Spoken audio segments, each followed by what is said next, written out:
Guys, I want to talk a little bit of Lions. There's a lot to talk about with Lions. the Detroit Lions. And again, I'm going to give it to the chat. You guys want to hear the whole thing? Dan Miller and Rod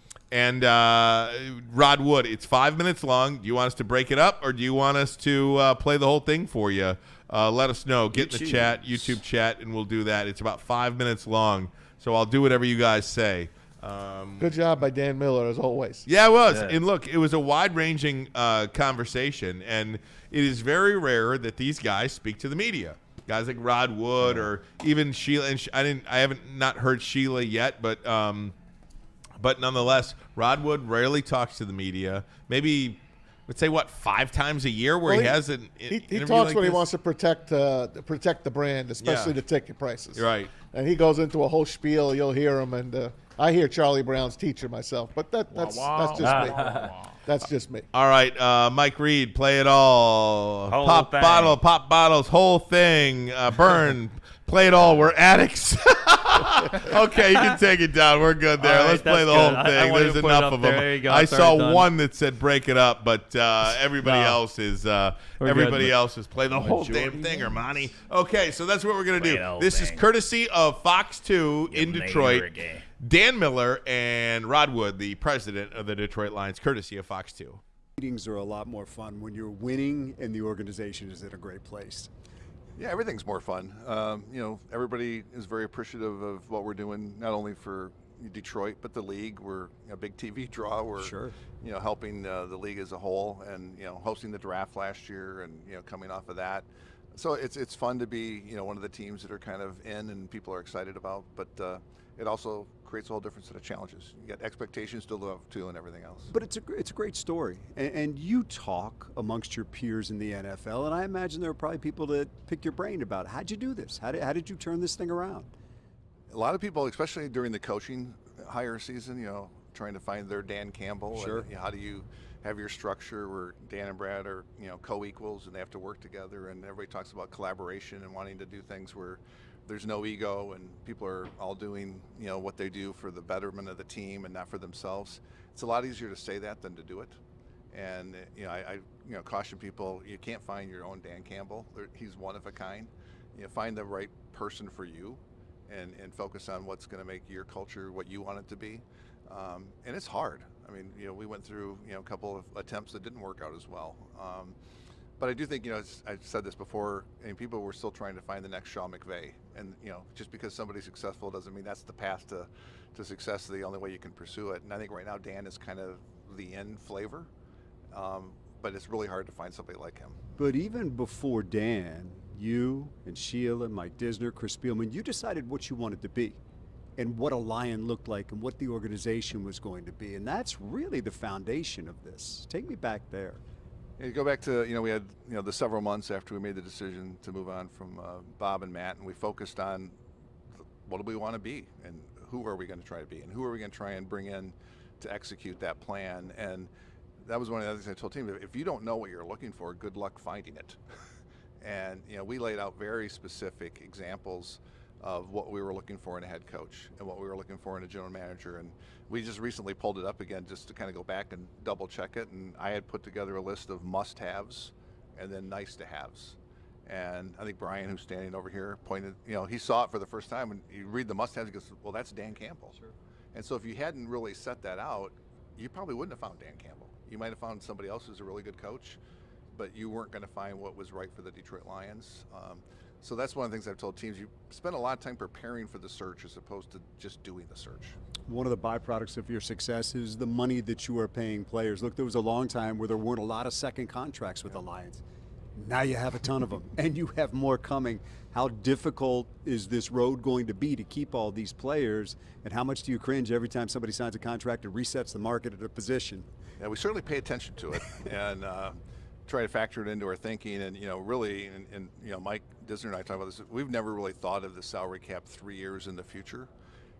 That's how we're thinking now, because we've kind of mapped out. We've got this group of players coming up this year. You've got Hutch, you've got JMO, you've got Kirby, and then you've got Branch, and then you've got Gibbs, and you've got Laporta, and you've got to plan for all of that because we've built a foundation of really, really good players through the draft.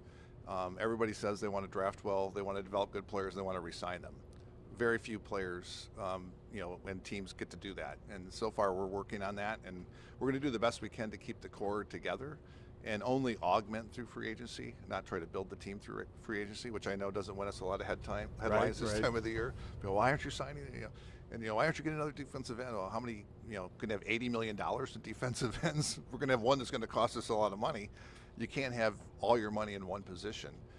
We're fortunate that we have one, because a lot of teams are looking for one. So I think building the team through the draft, re-signing, and then hopefully continuing to draft well. So we have another wave of guys that are on rookie contracts behind the guys that we're going to have to pay. I know the Ford naming deal sponsorship has been renewed. Beyond that, Ford Field, approaching year 24 at Ford Field. One of the challenges has always been keeping it relevant, keeping it up to date. It has become a massive home field advantage. Just where do you feel like you are in the life cycle of Ford Field? I think it's still current. We did the big renovation a few years ago. I think one of the things that we're focused on right now is we have the Final Four coming in 27. There's the planned big project around our stadium with 375 and 75. So staying on top of those things to make sure that during the project we can get people in and out of the building, we can execute a Final Four. And I think beyond that, then we'll start thinking about maybe the next wave of enhancements or renovations to the stadium. But we don't want to do anything now that won't be ready for the 27 Final Four, and it has some lead time. So we're thinking of kind of the next generation of Ford Field, but that's probably 4 or 5 years in the future. But you got to be thrilled with what it's become right now. Oh, it's unbelievable. And the kind of advantage it provides. It's unbelievable. Our fans have been tremendous at home, following us on the road. We've had a home field advantage on the road, it feels like, a few games. But in that stadium, I don't know that there's anything as electric as Ford Field when we're playing at home. And hopefully, we'll have another couple playoff games this year and have the same environment that we did last season, and take advantage of the home field advantage. All right, and that was courtesy of Fox 2 in Detroit. Dan Miller with Lions president Rod Wood. Couple of more notes from Rod Wood. This was a quote that I'm taking from the Free Press. This is from Dave Burkett. Lions season ticket renewals at 98%. The Lions raised their season ticket prices an average of 24% this season, on top of a 30% increase in 2024. Wood said the renewals remain high. 98% of the people renewed, more than 20,000 people on a season ticket waiting list. Quote, unlike prior years, I never got a single complaint this year about anybody's ticket price going up, Wood said. We did get some complaints from people who we identified as really being brokers. They were buying season tickets and then selling every game and making thousands of dollars. And so under the contract, we have the right to take those tickets back. And so the biggest complaints I got were the people who had their tickets taken away from them because they now can't resell them and make money. Wood acknowledged that the Lions used the secondary ticket market to determine how to price their tickets for the season. Last year, he said the average resale for Lions tickets was an NFL high $404. The average cost of Lions season tickets was less than $200. Quote, we look at what we think is reasonable given the market demand for the tickets, and we track every game and how many tickets were sold on the secondary market, what the price is. We're not going to jump to $400, but we're going to try and increase it to recognize what the market would carry. How much do you pay for your tickets? You're in the lower bowl. I paid. What did I pay this year? I went from paying paid $5,700 to $7,600. $7,600 I paid this year. $7,700. So per game, do you remember how much the ticket was? Yeah, I'll tell you right now. Yeah. Because I don't believe that average price of a ticket is in the hundreds. 7,700 divided by Are there fees on that too? 8 divided by 4, paid $240 a game. Okay, $240 a game. Now last year I paid 200, 180 divided by 4, 158. Wow. So my tickets went from $158 $90 a piece to $240 a piece. So that's not bad. Not bad. It's $90 a game per ticket extra. Yeah, it's more than now more than half. What did he say the average price was?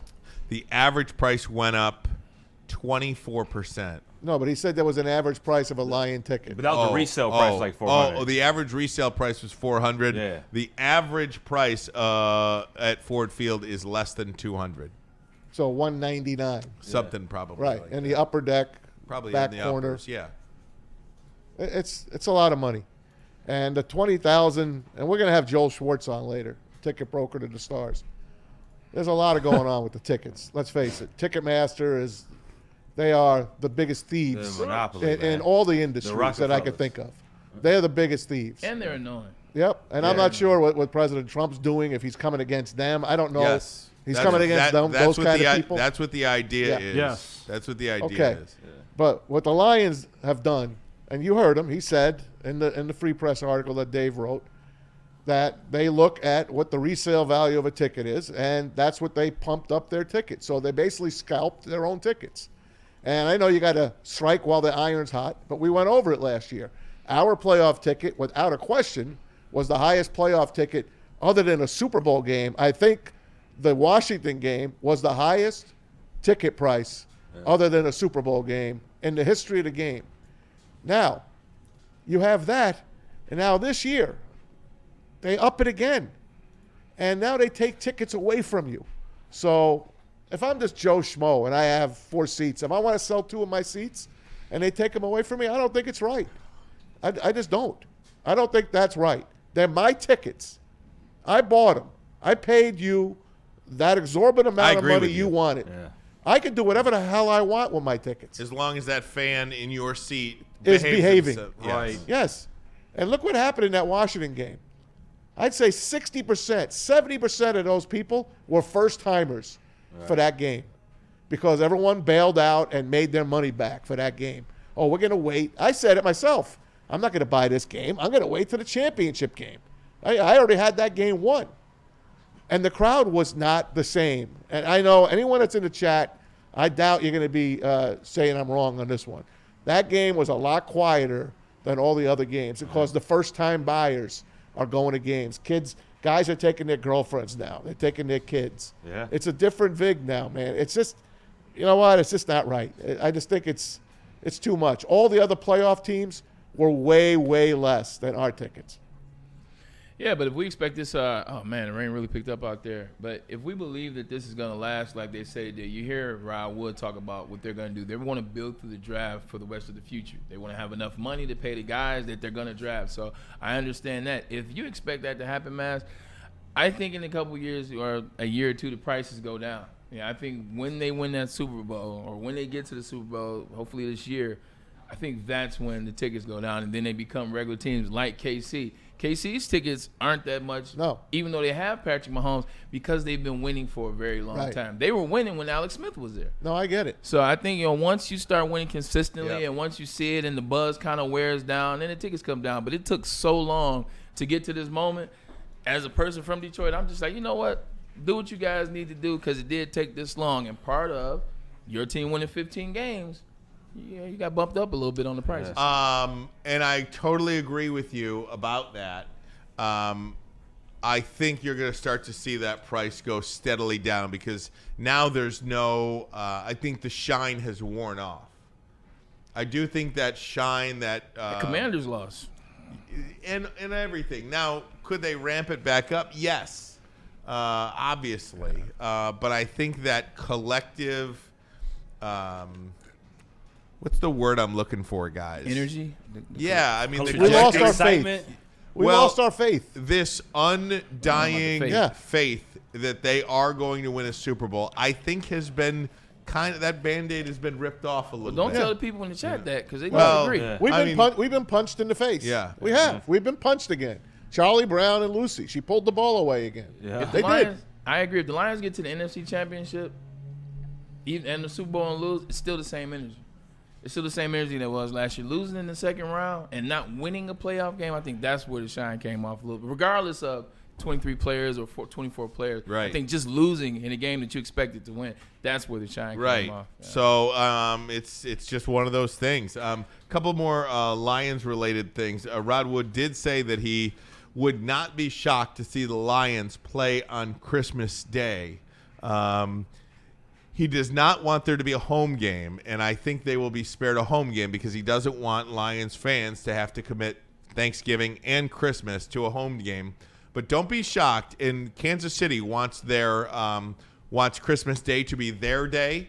Kansas City wants to play, according to Yahoo Sports, Kansas City wants to play on Christmas Day every year. The Lions play at Kansas City this year. Don't be shocked if you have Lions at Chiefs on Christmas Day this year. Oh, Makes wow. sense. Wild. That'll be wild. That's gonna be that's gonna be energy. Is it on Netflix again? First two games on Netflix. The Netflix. third game will be on Amazon. Did you guys know it was a triple header You got on Tommy. Christmas? Of Right. course. A triple header. Here you go, Tommy. There it is. Right. First two games on Netflix. The nightcap will be on Amazon. I don't think you could sell Christmas as a one-team game because you're not going to have games if it's a Tuesday. Right. Am I right? Right. You're not. A Wednesday was a reach last year. Yeah. That was a big reach. But you know what? pulled They're it off. owning it now. The NBA is, what man, happened? they got to be licking their wounds, man. Really? Yeah. There's no doubt. NFL, I mean, has just put their foot on the NBA's throat. Yeah, I mean, there's no doubt about Yeah, that. because it used to be all LeBron James promos. LeBron. Now they James. had three games. Yeah. That's crazy. No, I was gonna say, but therein kind of lies the Christmas holiday. A lot of people aren't working. It's a different energy around that time of day. I think they would even venture to try Tuesday, man. Like, Yeah, you're probably right. And now that they started on Wednesday, it makes sense because Yeah. they have 6 years to get it right for Tuesdays. The game will be on Tuesday for sure. And did you hear about the NFL is going to do, guys? They're going to get out of their 5 years television deal 3 years early, Ryan and Braylon. 3 years early because they know they can make that much more money. And there are other networks throwing their hat in the ring. Oh, yeah. Right. So they did what baseball did. Baseball told ESPN, go pound salt. I want to go make some more money. ESPN, NFL's doing the same thing. They're getting out of that television deal, that multi-billion-dollar deal, getting out early. Don't blame them. So here's from Burkett as well, just in conversations with Dan Campbell. Here's the quote from Dan Campbell. This is from Dave Burkett. We had 15 wins in a season. We played bad at the wrong time, and so careful tweaking things. What you got is good enough. Simple question. Are the Lions good enough right now to win a Super Bowl? Because they believe they are. They believe they are good enough to win the Super Bowl. Are they? No. Oh, Pete started off. He wasn't waiting. Right. That's easy. That's the question. I've been saying it this week as well. I had to go back on my word and say, look, this is a team that won 15 games, and they did it without most of their starters. So, yeah, I do think they are still a top 5 NFL team. So a top 5 NFL team should have availability to get to the Super Bowl. I do believe it. Their schedule is tough, but that's okay. You don't got to win 15 games. Win 11. Clearly. Win 12. Because the other teams certainly aren't going to win 15. So, yeah, they are good enough if everyone stays healthy. Braylon, are they good enough? No. I got to see it. The answer is no. They lost last year to the Commanders. I don't care what the excuse was. You lost. You had an opportunity. You lost. You were up in that game, and you lost. So, no, they don't have an opportunity. The defensive line is something that we've been trying to get them to fix for the last 4 years or add more pieces to it, and they have. But they're injured players. I don't know what DJ Reader is going to look like next year because he was injured this past year a little bit, and he was injured the year before that. I don't know what Davenport's going to look like because he was injured last year and the year before. So if you're telling me they're healthy, I still don't know if they're going to win. And I say no. You have to show me that you can win it. They have it. Go ahead. What does healthy mean, by the way? Because if you're going to tell me 5 players hurt, not 20. Yeah, okay, exactly. But it better not be the 5 wrong players. Exactly. Yeah. I mean, if you're going to tell me that Marcus Davenport plays 14, 15 games for this team, yeah, good. If you're going to tell me that Frank Ragnow, Penei Sewell, and Taylor Decker play 15 games this year, yeah, great. If you're going to tell me that, Anzalone and Campbell and Barnes, and sure, I get it. What about Amon-Ra and J-Mo? Yeah. What about Gibbs? What about Montgomery? Gibbs? But yeah, I mean, what does healthy mean? And I know you can't. I know you can't plan for injuries, but you gotta plan for injuries. Look, you gotta have some. So I don't know what healthy means. Define health. I don't even want to make it a healthy conversation. Let's take health off the board, at least from me. Last year, your offensive line struggled towards the end, but nobody talks about that. They did. Nobody talks about it. Taylor Decker struggled at the end, whether it's age, injuries, whatever. Glasgow was going to retire. They ran through it like a revolving door. Or not Glasgow, Frank Ragnow was going to retire. Glasgow, this side, that side, this side, that side. He struggled at the end of the last season. Zeitler was your best offensive lineman last year. I know we love Panay. He gone. I love Panay. Grade-wise, it was Kevin Zeitler. Guess what? He's not here anymore. He gone. Like, he's gone. So there are some real concerns on both sides of the line. The defensive line. We just had this conversation. We're hoping these players play. And if these players play, am I supposed to be like, okay, yeah, they're going to get it right because they trust them? So the answer is, at this current time, the answer is no. I don't know what the offensive line or the defensive line is going to look like, even if they are healthy. I don't know what that looks like. So the answer is no. That means they would have to be Philly. They're not beating Philly right now. Right. And in the AFC, that means they would have to be Buffalo or Kansas City or whoever your third team is. They're not ready right now for those 4 teams. Right. Don't forget, the draft's coming. They're going to add You to the said team. today. You said today. Well, but they're adding to the team. They're going into the season. Is the question about today or is the question about August? Either way, I mean, there's no player in this draft that I think is going to put them over the top. Well, we don't know that. I don't know that, but I would assume that if they pick at 28, there's no player that's going to make them like. There've been plenty of players picked that low that have made their team.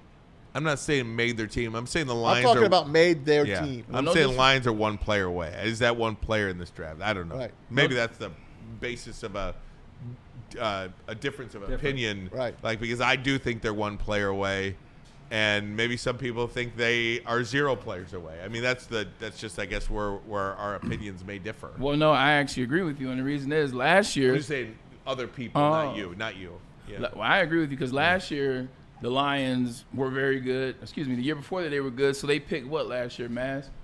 They picked 28th again, right? And then they moved up to 22nd. But they picked 28th last year. And guess what?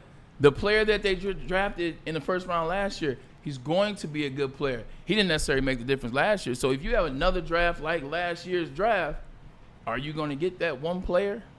So I see what you're saying. And, when you talk about health, one of the Lions' best defensive players, maybe even the second best defensive player they have, is Alim McNeill.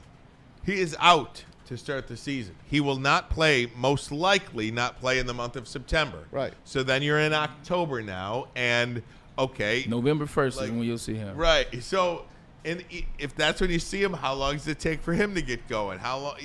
There's all these questions. And then what if DJ Reader goes down for a couple of games? Okay, now you've got your 2 starting defensive tackles out. So there are a lot of question marks with this team, and these are good problems to have. I remember when there was a time when, we talked about not having one good player on the team. Now you got a bunch, but I can't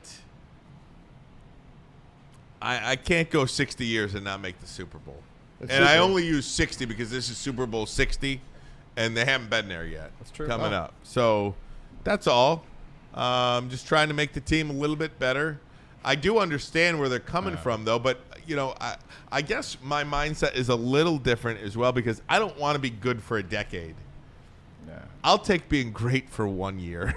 You know what I mean? At this point, give me the Florida Marlins 1997 any day of the week over the Green Bay Packers of the 2010s.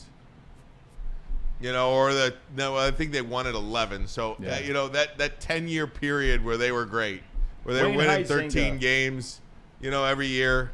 That's me. Give me the Florida Marlins of 1997 over the Pittsburgh Steelers of the last 10 years. Wayne Heising is the man.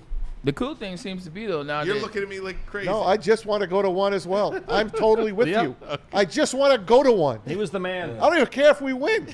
I just want to go. Yeah. I want to say, my team has been there. We're one of 4 teams that haven't been there. 3 are expansion teams. Sorry, Brayden. Go ahead. No. You're I'm absolutely good. I'm fine. fine. I say the same thing every time. Get it off your chest. Because you mean it. I feel, though, if you pay attention to teams that are kind of like winning Super Bowls now, they stay pretty good. I mean, you look at the last 15 years or so, Eagles won, stayed good for the most part. Kansas City Chiefs are still here. 49ers have been not won, but they still stay good. Who else has won? Really, New England. New But England. again, you're talking about The look at these Bucks. quarterbacks. I get The nobody thinks the Bucks are going to win a Super Bowl. You know what I mean? Even last year, I mean, God bless Baker Mayfield, but they took the Lions to the wire. yeah, they 2 did. years ago. But yeah, I mean, and they Nah. made the playoffs last year, won a game. But Getting back to your question, though, it's a very good question because you can say yes, you can see him winning, and also you can say no. I just think there are a couple of holes, and I'm unsure right now before the draft, man. So I don't know. Even on the defensive side of the ball in the secondary, now, we know we got elite safeties, have the elite safeties. DJ Reed was the most. Excuse me. I'm over here coughing. oh, you okay? Yeah, I'm good. All No right. problem. DJ Reed was literally the most penalized DB last year, right, Ryan? He was the number I'd 2 have DB. to look that up. He was. Okay. He was the number 2 DB, which means he wasn't even seeing the number 1 receiver. Right. So there, once again, there are a lot of questions. I And gotta the see number what 2 that- guy was Terry and Arnold. Hey, speaking of DJ Reed, Brad Holmes talked about the acquisition of DJ Reed from the New York Jets. He is clearly the biggest free agent signing that this team has to replace Carlton Davis. Here he is, the Lions general manager, on DJ Reed. We love DJ Reed. I mean, that was, you talking about a guy that literally just fit who we are like a glove. Very gritty and tenacious. He's scheme diverse. You know, I really was impressed with his man-to-man coverage snaps. He's feisty. He'll tackle. He'll support on the edge. So he fits us. So there you go. Brad Holmes happy with that acquisition of DJ.